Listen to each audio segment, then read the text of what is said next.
So then the priest asked again another time. He wanted to go back to the masjid again.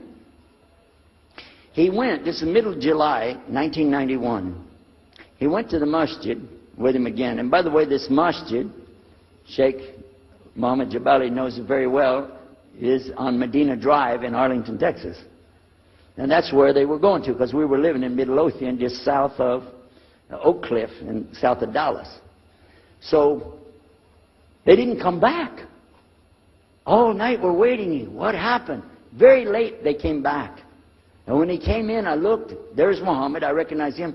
Who's the guy with him, though? He's wearing a white jalabiyah, white dress like this. Has a white pillbox cap on his head. And I looked at him and I said, Pete. His name was Father Peter Jacobs, but we're not, Catholics, so I don't have to call him Father. I said, Pete, did you become a Muslim? He said, Ashhadu an la ilaha illallah, Ashhadu Muhammad Rasulullah.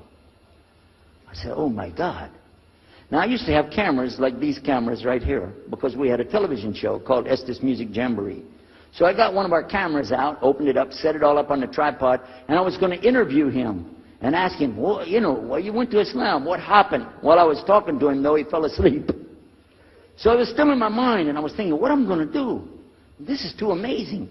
Now here I'm preaching to the people, and I'm trying to change what I'm saying, and here's a priest, just became a Muslim. My father's saying it's a good deal, it sounds all right to him. I don't know what to do. So I decided, I'll make mashura. I talked to my wife. We have an apartment upstairs. We were in our apartment up there, and I'm telling her, a priest became a Muslim today. What is that? And can you imagine what they were saying about the Quran and saying about this and so and so? All of a sudden, she said, I want to get a divorce. Oh, whoa. It's not the subject, but what happened? She said, no, all this talking about religion and talking about Islam, and so I can see. I said, oh, no. No problem here. No problem. I said, you thought no, I was just observing somebody else. No, I'm not interested. Trust me. I don't want to be with those Muslims. Last thing I want to do is be with a Muslim.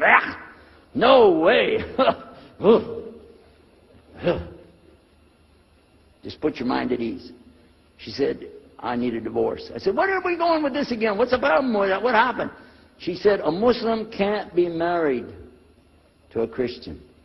I said, what? No, wait a minute. Hold on. I don't look at me. I'm telling you, I swear, I don't want to be a Muslim. Okay? And even if I did, don't you remember what he said? A Muslim man could be married to a Christian woman. It's not a problem. But I'm not saying I won't do. I'm just saying it's not a problem. She said, that is the problem. A Muslim woman can't be married to a Christian man. I want to be a Muslim, so I need a divorce.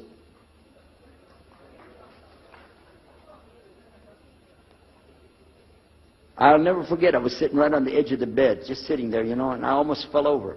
I said, at last, I can tell the truth. I can say it. I didn't realize that she liked the idea. I was afraid. I said, okay, the good news is, I too want to be a Muslim.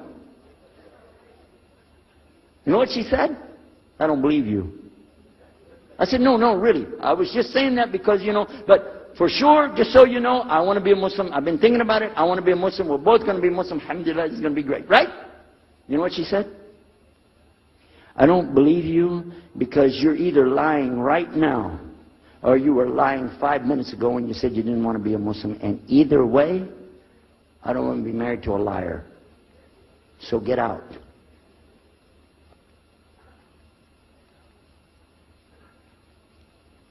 So I started leaving. I'm walking down the stairs of the apartment. I'm down to my father's part. I said, wait a minute. Where am I going to go? This is my father's house. I just got thrown off of my own property. What happened here?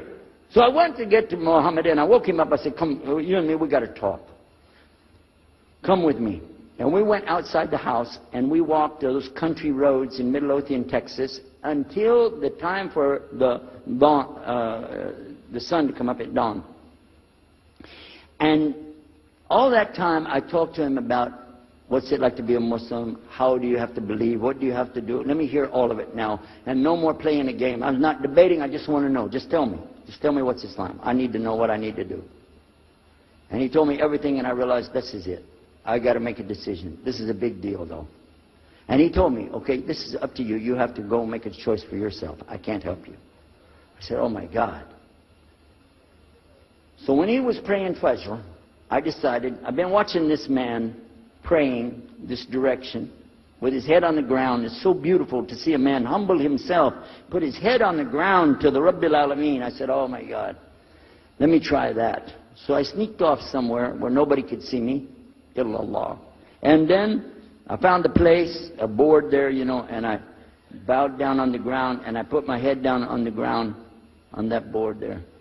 And by the way, I'm pretty good at speaking, especially in prayers. I used to make so long a prayer, they wouldn't let me say the prayer at Thanksgiving because the food would be cold. Okay? So, but I put my head on the ground, and only these words came, no more words, just this. Oh God, guide me. That's it. And I was thinking, oh, I got to say more than that. Nothing. Oh God, if you're there, guide me. That's it. After a while, I sat up and I looked around. There wasn't any fancy rainbow. It wasn't birds flying around. There was no big signs from above. There was no music, angels, harps, nothing like this. It was just a cloudy day in Texas.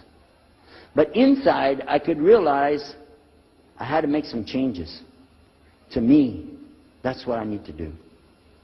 There's the problem. It's inside of me. Within a few minutes, it became clear what I needed to do, and I had to develop an idea of how to pull this off. I talked to my wife, I talked to my father, I made a bath, and at 10 o'clock that morning, in Midlothian, Texas, I went in front of this man named Muhammad, and this new man named Yahya, who used to be the priest, and I said, Ashhadu an la ilaha illallah wa ashhadu anna Muhammad Rasulullah. Immediately after that, my wife did her shahada. Ashhadu an la ilaha illallah, ashhadu anna Muhammad Rasulullah. A few months later, my father did his shahada. Ashhadu an la ilaha illallah, ashhadu anna Muhammad Rasulullah. Step by step by step, we saw so many people enter into Islam. We wanted to tell the whole world what is Islam. We wanted everybody to know the real Islam. I said, how could this escape our knowledge? How could